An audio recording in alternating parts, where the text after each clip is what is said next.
Boy, am I in the mood for a PS2 classic. I wonder what's in the bin today.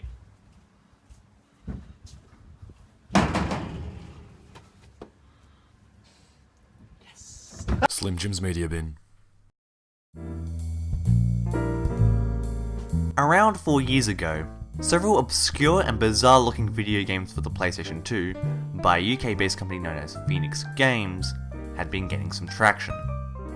These so-called video games contain extremely poorly done animations that feature characters that seem to be based off Disney properties, such as Snow White, Cinderella, Peter Pan, 101 Dalmatians, and the list goes on.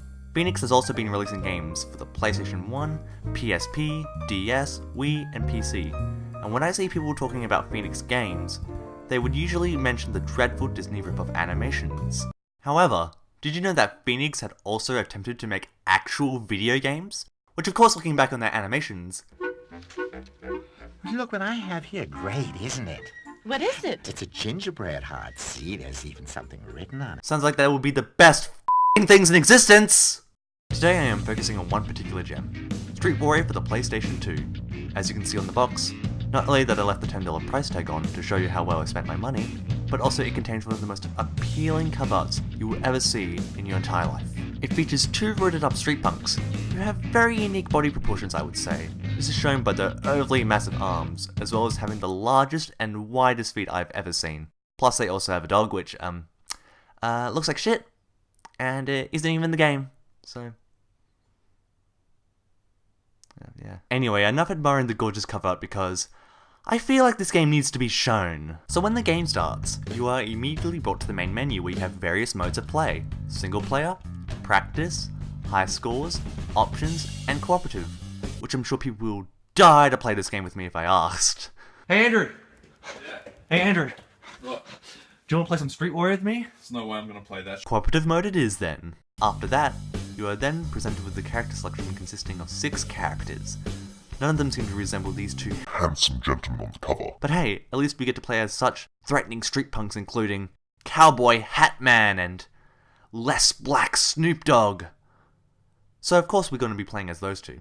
And now we are presented with the story. As you can see, it is presented with plain text on a loading screen with a boring, deserted background. Now this may seem very lazy of Phoenix Games to present their story like this, but think about it. Have you ever played a good PS2 game that features well-crafted cutscenes or any visuals at all? Yeah, that's what I thought. I'm betting they used all the CD space on the Hot action gameplay. and that they used up their massive budget that they can't afford any DVDs to put the game on! Getting back to the story though, to basically summarize it, crime rate has been growing rapidly in the city of West Bay, and the government isn't able to stop it. So what do they do? They gathered the best of the best gang members around to form a team known as the Strike Force. So apparently, hiring a lot of well-trained police officers with guns, massive security, and other useful tools doesn't help restore peace to West Bay, but a handful of gang members with really big hands and feet who for some reason are against crime, let me just state that by the way, have the power to enforce the law? Huh. Makes sense to me, I don't know why I even brought that up in the first place. Anyway, let's play the game.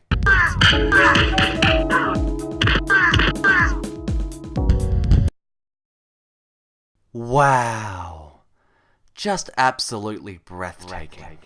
So welcome to the first stage of Street Warrior, where the goal is to keep beating people up in some mangled looking area until the game tells you to stop. Now that may not seem very exciting, but let's just see what the combat has in store. So in terms of the basic controls, you can kick with circle, punch with square, do a lower punch with triangle, and block with X. You can also do throwing attacks with the L1 and R1 buttons. There is just one slight problem with the controls though. Just look how accurate the controls are. It looks so accurate. Yeah, so accurate. Oh my gosh, yeah. Now you can even pull off your attacks in different directions by moving the joystick in a certain direction while pressing the appropriate face button. I'm pretty sure this game's gonna be in the next Evo, so here's a pro tip you can use if you're planning to participate. Just keep pressing circle. The reason for this is, when you hit them with the kick, the animation ends, but it still does the damage. So you can just keep mashing it over and over and over again until you win! Anyway, after constantly pressing circle over and over again, you beat the first level. Level 2 changes things up a little bit by having the characters fight inside instead of out. The variety in this game is outstanding. Every once in a while during the game, there's this weird buzzing noise that keeps coming up. I'm not sure what this is supposed to be, but I assume it's either enemies spawning or when a power-up appears. Speaking of the power-ups, there are steroids, medkits, and medicine? I don't know. Oh, past me, forgot to mention that there's also vests in the game, which I would assume lets you take less damage for a short period of time. I'm sure you really care. I'm sure you really care about all the power-ups in the game. Anyway, the medkit does what you would expect. The steroids do something, and the medicine-looking bottle seems to increase your strength temporarily, like you would think with the steroids. I'm not quite sure what these power-ups actually do. One other thing that this level changes up is that there is a boss fight at the end, who is surprisingly very challenging. But once you manage to beat him with my Evo strat, you've beaten stage 2. Next up is level 3. Man, I'm loving this game. A beat 'em up for the ages. Up there with the classics such as Rival Turf and One of the best things about these type of games is the ability to play co-op with a second player. Not just because of the added chaos on screen, but also being able to help each other out, such as when one player is grabbed by an enemy, and the other saves them by attacking the enemy. However, in Street Warrior, when an enemy grabs one of the players, he is invincible until he finishes the attack, so you get to just stand there and wait. Anyway, how do you beat this game again? And with that, you finish stage 3 without even seeing the final enemy fall down. Level 4. Level 5. Level 6. You look back on how much money you've spent on this game, you feel satisfied with your purchase, and then... Let's move on to the graphical presentation of Street Warrior. There's honestly nothing really much to say. The game honestly looks bland and cliche with its gangster-like theme. It honestly looks like any other shovelware game that uses this theme. One thing I like about the presentation of Street Warrior is that some of the enemies have the exact same character models as the playable fighters themselves.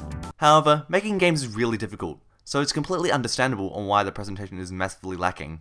So when you look at it that way, then graphically, it's pretty perfect. As for the music, when you play a game that revolves around beating people up, you would expect some fast-paced, rocking music that really gets you in the mood to Punch something!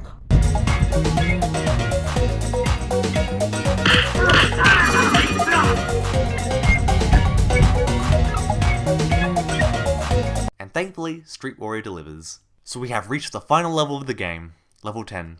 But before we play that, let's discuss on what has happened during the story over the past levels. Oh wait, you don't actually care? How can you say that? I mean, I care. To basically sum things up, the Strike Force are searching for the guy who's responsible for heavily increasing the crime rate of West Bay. But it turns out, the guy that they were looking for is actually one of the Strike Force members, named Snake, or as he's randomly called in one of the loading screens, the Snake. He wasn't only responsible for the high-level crime rate, but also framing the Strike Force members for crimes they didn't even do, as well as kidnapping most of the group due to becoming too greedy for money! But now, it's time to take him down in this epic final battle, which you can hardly see.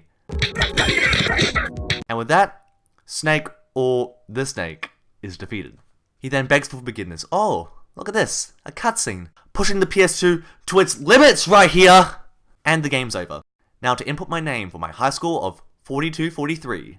Here we go. Slim... Oh. Pressing X just ends it. Let's see what Andrew got.